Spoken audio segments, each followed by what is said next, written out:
एक और बड़ी खबर पाकिस्तान से ही है। यहाँ पूर्व प्रधानमंत्री नवाज शरीफ ने बड़ा बयान दे दिया। नवाज शरीफ साहब ने ये कहा कि मोदी साहब को पास्ट भुला देना चाहिए, इंडिया को पास्ट बरी कर देना चाहिए। और नवाज शरीफ इस वक्त वाहिद शख्स हैं जो इंडिया और पाकिस्तान के दरमियान ताल्लुकात को बेहतर बना सकते हैं। नवाज शरीफ ने कहा पाकिस्तान भारत से बेहतर रिश्ते चाहता है। मैं बता रहा हूँ ये पाकिस्तानी लालची हैं, ये भारत से सिर्फ ये चाहते हैं नॉर्मलाइज इसलिए हो जाए क्योंकि यहाँ से भी कुछ मिल जाए।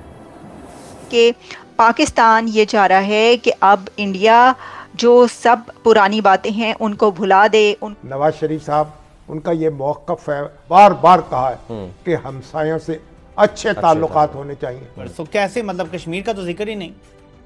कश्मीर निकाल दो, क्रिकेट खेलो, डायलॉग करो और बस कश्मीर पे बात ना करो। ये फिर दोस्ती करना चाहते हैं तो बताएं थ्रू देयर एक्शंस कि हाँ हम अभी दोस्ती करना चाहते, हम कहते हैं आइए खुले आम से वी विल रिसीव यू। अल्लाह करे वो दिन नवाज शरीफ साहब जो है इस मसले में आगे बढ़ सकें और हिंदुस्तान और पाकिस्तान के दरमियान तामीर का पुल, तरक्की का पुल, ताकि हमें कभी भी भारत से दोबारा जंग ना लड़नी पड़े, ना टांगे कांपें, ना पसीना आए और हम अपने आराम से मुल्क पे हुकूमत करें। और इसीलिए नवाज शरीफ को लाया गया है। और जो लोग हैं इस वक्त हिंदू जो इंडिया में है मोदी, ये हैं हमारे जानी दुश्मन।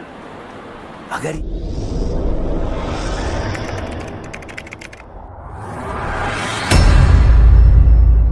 नमस्कार दोस्तों, स्वागत है आपका पाकिस्तान की बर्बादी में। जी हाँ, तो आज की बर्बादी कुछ इस तरह है कि आज पाकिस्तान भारत के साथ अपने संबंध को ठीक करने के लिए इस तरह से भीख मांग रहा है कि अब पाकिस्तान के पास भारत के साथ अपने संबंधों को ठीक करने के सिवा और कोई दूसरा रास्ता ही न हो। जी हाँ, तो खबर कुछ इस तरह है कि पाकिस्तान के पूर्व प्रधानमंत्री नवाज शरीफ ने कहा कि भारत के प्रधानमंत्री और भारत को हमारे अतीत को और हमारे इतिहास को भूलकर अच्छे पड़ोसियों की तरह रहना चाहिए और दोनों मुल्कों को आपस में फिर से समझौता कर लेना चाहिए। जी हाँ, और यह इस वक्त की बहुत बड़ी खबर है। पाकिस्तान चाहता है कि भारत फिर से पाकिस्तान के साथ अपने संबंधों को ठीक कर ले, परंतु पाकिस्तान शायद ये भूल चुका है कि भारत आतंकवाद, अलगाववाद को अपने मुल्क में अब बिल्कुल भी बर्दाश्त नहीं कर सकता।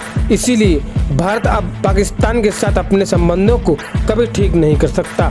खैर दोस्तों, आपसे छोड़िए, हम पहले पाकिस्तानी मीडिया का रिएक्शन देखते हैं। नवाज शरीफ साहब ने ये कहा कि मोदी साहब को पास्ट भुला देना चाहिए, इंडिया को पास्ट बरी कर देना चाहिए। 75 इयर्स दोनों कंट्रीज़ ने वेस्ट कर दिए, लेकिन मैं ये चाहता हूँ कि नेक्स्ट 75 इयर्स वेस्ट ना करें दोनों कंट्रीज़।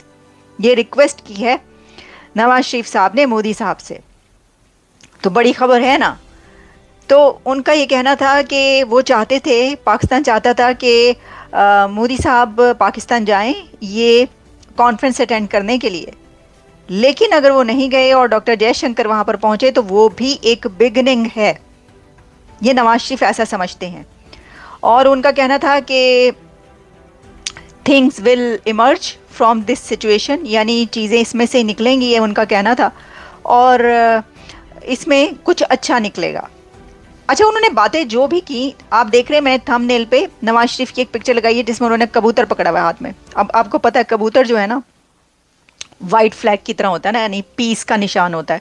तो वो कबूतर वाली तस्वीर मैंने उनकी इसलिए लगाई, वैसे तो वो एक जलसा कर रहे थे तो उस दौरान उनके हाथ पर और कंधे पे आके ये कबूतर बैठ गया था, लेकिन ये इसका मतलब होता है पीस, तो इसलिए मैंने कहा चलें ये पिक्चर लगाई जाए, क्योंकि जो उन्होंने कहा है उसका मतलब पीस निकल रहा है ना दोनों कंट्रीज़ के बीच। देखिए, अब ये बहुत बड़ा सवाल है कि पाकिस्तान ये चाह रहा है कि अब इंडिया जो सब पुरानी बातें हैं उनको भुला दे, उनको दफन कर दे, पास्ट को बरी कर दे और साथ ही अब दोनों कंट्रीज़ के बीच ट्रेड भी स्टार्ट हो जाए, ताल्लुकात भी हो जाएं और फॉरगेट कर दें India everything. Is it possible for India? ये भी तो देखने की बात है कि क्या भारत ऐसा कर सकता है या कर पाएगा, या इतना आसान है भारत के लिए ऐसा करना, क्या है ये तो हमें ऑब्वियसली उस तरफ से अब कोई जवाब इसका आएगा तो हमें पता चलेगा, या कोई जवाब नहीं भी आएगा तो तब भी हमें पता चल जाएगा। तो इसके अंदर उन्होंने और बहुत सारी बातें की। वैसे तो उन्होंने जितनी भी बातें की उसको जाहिर है कि हम सेकंड इसलिए करते हैं कि ऑब्वियसली हम तो कहते ही हैं कि जो ये है दोनों कंट्रीज़ के बीच एंगेजमेंट्स जो हैं वो सही। अच्छा, फिर उन्होंने कहा कि देखिए ये जो तिजारत होती है अब ये दिल्ली और फिर मुंबई और वहाँ से दुबई और दुबई से अमृतसर और वहाँ से लाहौर, ये पहुंचती हैं चीज़ें इस तरीके से, तो हम क्यों वेस्ट कर रहे हैं। फिर नवाज शरीफ ने ये भी कहा कि जो इंडिया है उसकी पोटेंशियल से बहुत फ़ायदा उठाया जा सकता है पाकिस्तान।